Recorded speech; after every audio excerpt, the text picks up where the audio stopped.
Beetle.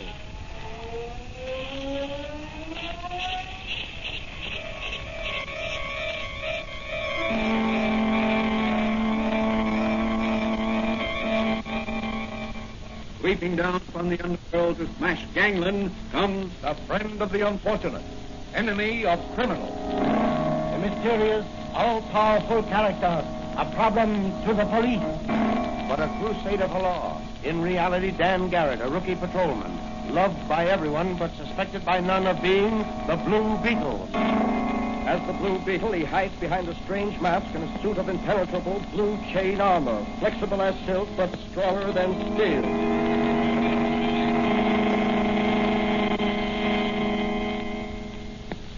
Today's Blue Beetle episode is entitled Murder for Profit. James A. Ridley of Ridley and Corcoran, wealthy investment brokers, died in City Hospital under peculiar circumstances. Was his death on the operating table murder? Will his death affect the stock market? Can Dan Garrett, rookie patrolman, who is also the Blue Beetle, solve this case and run the murderers to earth? As our story opens, Dan Garrett is visiting his friend and advisor, Dr. Franz, in his little apothecary shop. But, Danny, you say the authorities suspected an attempt would be made on Ridley's life? Apparently. They sent Mannigan and me rushing over to City Hospital to guard Ridley as soon as they heard he was to be operated on. But what made them suspicious? I don't know. Unless it was because they knew his death would affect the stock market, give groups in the know a chance to clean up and make a lot of money. How? Well, Ridley was an international figure in investment circles. He controlled several large corporations. Yes, I know that. His death will undoubtedly cause the stocks of those corporations and possibly others to drop temporarily. Yes, but, Doc, if some crooked professional speculators were sure Ridley would not come off that operating table alive, they could play the stock market and clean up a fortune. But what about the other investors in the market? Wouldn't they stand to lose all they had? Precisely. But the murderers of Ridley wouldn't care about that. And why are you so certain it was murder? Look, Doc, here's what happened. When Mannigan and I arrived at the hospital this morning. Hey, Danny, it looks like something's up. Yeah. Wait, I'll ask this guy coming along the hallway and find Dr. Bartlett. Say, you wait till we find Dr. Bartlett. Dr. Bartlett can see no one. We're from police headquarters. We've been sent to guard Banker Ridley. You're too late. Mr. Ridley's dead. Dead? Yes, he died on the operating table just a minute ago. Mannigan, you phone headquarters while I take a look around. Okay, Dan, I'll do that. I'll be in or somewhere near the operating room. I've got to find Dr. Bartlett. Oh, just a moment. Are you Dr. Bartlett? No, I'm just an intern. Dr. Bartlett's office is 2 doors down on the right. What's that you've got in your hand? It's a scalpel. A scalpel? Yes, a very sharp knife for making incisions. What are you doing with it? Well, I'm not permitted to speak.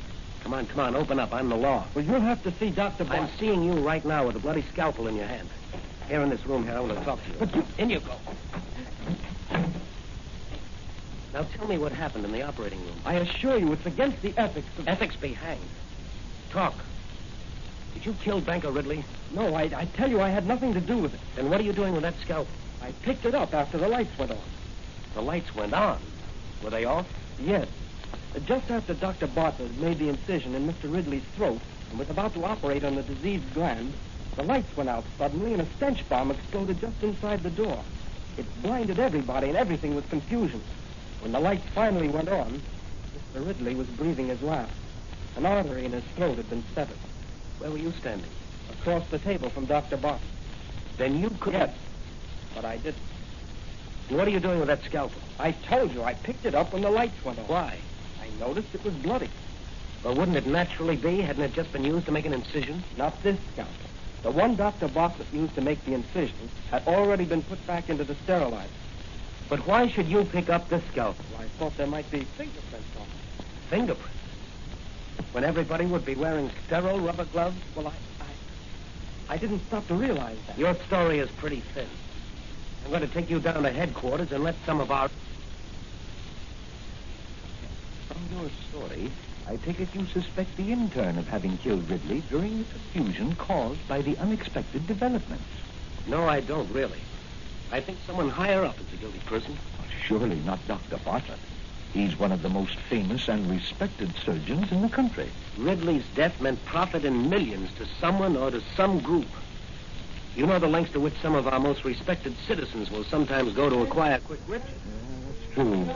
You know, money is all right when it does good. But money is evil when it causes evil. Well, there's the first edition of the evening papers.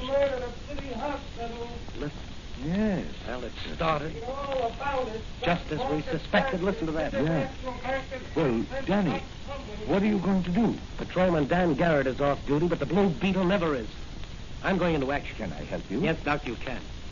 What about that secret solution you made that dissolves steel? You mean my Formula X4? Yes, that's it. I have some over here in this cabinet. Here you are. Now here's a little fire level. But be very careful. It's powerful stuff. Thanks, Doc. What about your portable wireless telephone? I've got that in my magic ray and my flashlight. Good. You know, Doc, if I can solve this case quickly, maybe I can save a lot of little investors from losing their life savings. That's true, Danny. That's true. Well, Doc, the Blue Beetle has some nipping to do tonight. So long, Doc. I'll see you when I've cleaned up this stock market racket.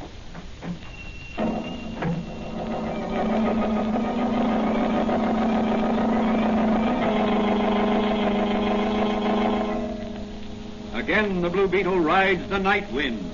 In his speedy motor car, he sets out in search of the murderers of Banker Ridley. Will he unmask them? Can he uncover their plot to make millions by murder? Where will the Blue Beetle strike first? In a dark street at the rear of the Ridley home, a long blue motor car comes to a stop. A figure silently steps forth and approaches the high wall around Ridley's city home. Now, here's the rear of Ridley's house. I'll have to watch my step. This wealthy neighborhood's well guarded. Here's a door in this wall. Locked out back. Just as I thought. Let me see now. Try one of these master keys. No, that one won't do. Try this one. That's the one. Better go easy. The hinges on this door will probably squeak. So far, so good. Better close this after me. Watchman finds this open, he'll be suspicious. Now to gain entrance to the house without arousing anyone. Hang that. What's going on down there? Olin, Barrel, eat this bottle action. Plain cat make as much noise as a garbage collector. Here's a window. Only wired down with a burglar alarm. Just attach these suction cups to it. And I'll cut out the glass. Remove it without disturbing the frame. That's got it. I'll just remove the whole pane of glass and climb through. There. Now, I'll look around with my flash. That's the kitchen. All clear here. This door must lead into the dining room. No, that's the pantry. The dining room is beyond. What does this other door lead to? It's the hallway. The library should be up there on the right. Everything is dark. Well, this is my chance to search the place. I'll take the library first.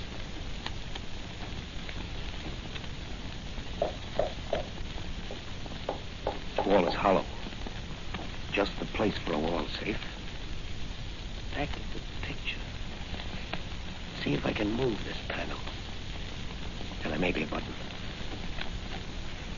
Someone's coming. I'll hide behind these curtains until they go. Who's in there? Come on or I'll shoot. Let's have a little light on the subject. Huh? Yeah. I just sworn I heard someone come in there. I was right. The picture over Father's wall safe. It's Blue Beetle. Drop that gun, Ridley. Not me. sorry, Ridley, but I want to examine some of your father's private papers for a possible clue to his murder. He's out like a light. Well, I'll just tie you up and gag you and then put you... Let me see. It's over there back of that couch. There. Now to open the panel. Just as I thought. A large wall safe hidden behind that panel. Now for a little Formula X4 poured on the lock.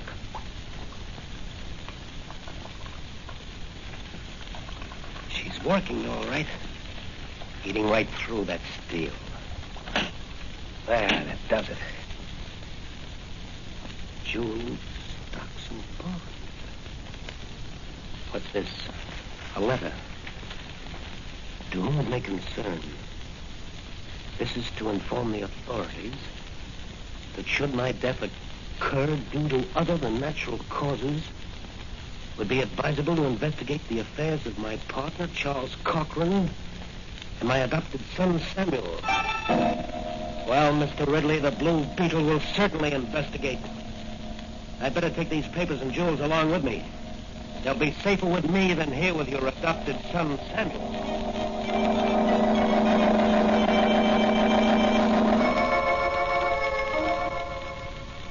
Off into the night sped the Blue Beetle on the trail of those responsible for the death of Banker Ridley. Meanwhile, at police headquarters, Officer Manigan, playing a hunch, he has also decided to go to Cochran's office. In the still of the night, two cars are speeding toward the same destination. Each has a single occupant. One of the cars reaches its destination ahead of the other. A mysterious figure alights and disappears behind the building on the corner. Quickly he mounts the fire escape. A minute later, a circle of light is playing on the door of a safe. In the middle of that circle of light is a large Blue Beetle. The doctor's Formula X4 worked once before tonight. It ought to work here. Sure is powerful stuff. Now let's see what this safe contains. Stocks, bonds, and certificates. Here's a list of something. To be sold short for Samuel Ridley, Charles Cochran, and Mr. John Smythe. If and when. I wonder who this Mr. Smythe is. You'll never know, Mr. Blue Beetle. Officer Manigan. Isn't it late for you to be out alone? No, none of that. I've got you covered, and I'll shoot you if you make a move. You're going to the station house with me. Maybe you can explain to the DA what you're doing in this office at that safe there. I was looking for the lost cord. Cut out the wisecracks and slip these bracelets on. I'm sorry, Manigan. We both seem to be cornered. That door in back of you is blocked. What? What? Never take your eyes off your man until you've got him securely handcuffed, Manigan.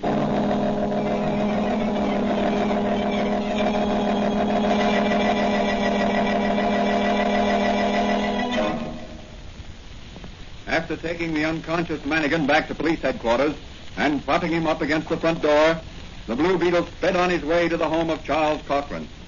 Arriving at his destination, he enters the Cochran home by means of a skeleton key. And hearing voices, he slips into an adjoining room and listens. Oh, here's your check, Dr. Bartlett, for $7,500. Your fee for operating on old man Ritzy. The operation was successful, but the patient died. Yeah, but what about the profit on the stock? We'll settle that when we complete the transaction. I'm carrying your account under the name of Smythe, you know. Yes, but what if... Oh, are you worrying about the intern who was arrested? Yes, frankly, I am. Well, don't worry about him. He'll never testify in any court. I had someone bail him out, and he's here in this house now. We're sending him away tonight on a one-way ride. What? You don't mean... Exactly. Oh, but you can't do that. Why, that's... Murder? Yes, Dr. Bartlett. Murder. Just like your operation on my partner today. True